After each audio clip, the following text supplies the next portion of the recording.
एक middle class आदमी जितना पैसा कमाता है ना, उसका ज्यादातर हिस्सा तो पेट्रोल में, ईएमआई में, बच्चों की फीस, इसी में चला जाता है। बेचारे की मुश्किल से तो सेविंग हो पाती है। भगवान न करे ऐसे टाइम पे अगर घर में बीमारी आ जाए, कोई एक्सीडेंट हो जाए, तो सालों की सेविंग एक दिन में फूक जाती है। और अगर भूल के भी हादसा उस व्यक्ति के साथ हो जाए जो घर का कमाऊ पूत है, जो कमा के लाता है, तो भैया सेविंग तो गई जो गई, आगे की कमाई पे भी भट्टा बैठ गया। इंडिया में आज भी 70% परिवार ऐसे हैं जो गरीबी रेखा से सिर्फ एक बीमारी दूर है। घर में एक बीमारी, एक एक्सीडेंट और वो सब गरीब। और ये नंबर आगे और बढ़ने वाला है, क्योंकि इंसान की कमाई क्या रेट से बढ़ती है? 5%, 8%, अरे 10%। ये मेडिकल के बिल बढ़ रहे हैं 14% की रेट से। यानी जो ऑपरेशन आज 10 लाख में होता है, अगले साल होगा 11,40,000 में, और 2 साल बाद होगा 13 लाख में। हर 5 साल में खर्चा डबल हो रहा है। 5 साल बाद ये ऑपरेशन 20 लाख में और 10 साल बाद 40 लाख में होगा। इतना सब हो सकता है एक आम आदमी के साथ, लेकिन फिर भी मेडिकल इंश्योरेंस के बारे में जनता को समझ ही नहीं है। बहुत सारे लोगों को पता नहीं है।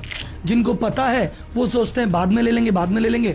और जिन्होंने लिया है उम्मीद से बहुत कम लिया है, या फिर ऐसी टर्म्स कंडीशन के साथ लिया है कि जिस दिन क्लेम की जरूरत आएगी ना, उस दिन मिलेगा ही नहीं। कहते हैं पहला सुख निरोगी काया, पर ये लाइन उसी को समझ में आती है जो बीमार पड़ता है या जिसके घर में कोई बीमार पड़ता है। स्वस्थ आदमी को लगता है अपने काय बात की टेंशन। तो मेडिकल इंश्योरेंस इसलिए लेना है कि जब घर में बीमारी आए, खुद के आए या परिवार में किसी सदस्य के आए, तो उस बीमारी की वजह से आपकी भविष्य की प्लानिंग न डिस्टर्ब हो जाए, सारी सेविंग न खत्म हो जाए, एफडी न तोड़वानी पड़े, किसी के आगे हाथ न फैलाना पड़े, इलाज से समझौता ना करना पड़े कि बड़े हॉस्पिटल नहीं छोटे से करवा लेते हैं, ये सर्जरी नहीं दवाई दे देते हैं। बेस्ट से बेस्ट इलाज मिले, बेस्ट से बेस्ट सुविधा मिले। तो इस बीमारी का मेंटल दर्द आपको हो, इमोशनल दर्द हो, लेकिन फाइनेंशियल दर्द ना हो, इसलिए पॉलिसी करानी है। तो ये बीमारी जो आपकी सेविंग और भविष्य चौपट कर सकती है, उसके अगेन प्रोटेक्शन है, वो होता है मेडिकल इंश्योरेंस। क्योंकि सुख के सब साथी, दुख में न कोई, अपना पैसा ही आड़े आएगा बंधु। अरे राहुल भाई कन्विंस हो गए?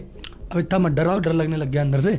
आप तो ये बताओ लेना कब है? हेल्थ इंश्योरेंस लेने का बेस्ट टाइम है जब तुम यंग हो, जब तुम हेल्दी हो, जब तुम्हें कोई बीमारी नहीं है।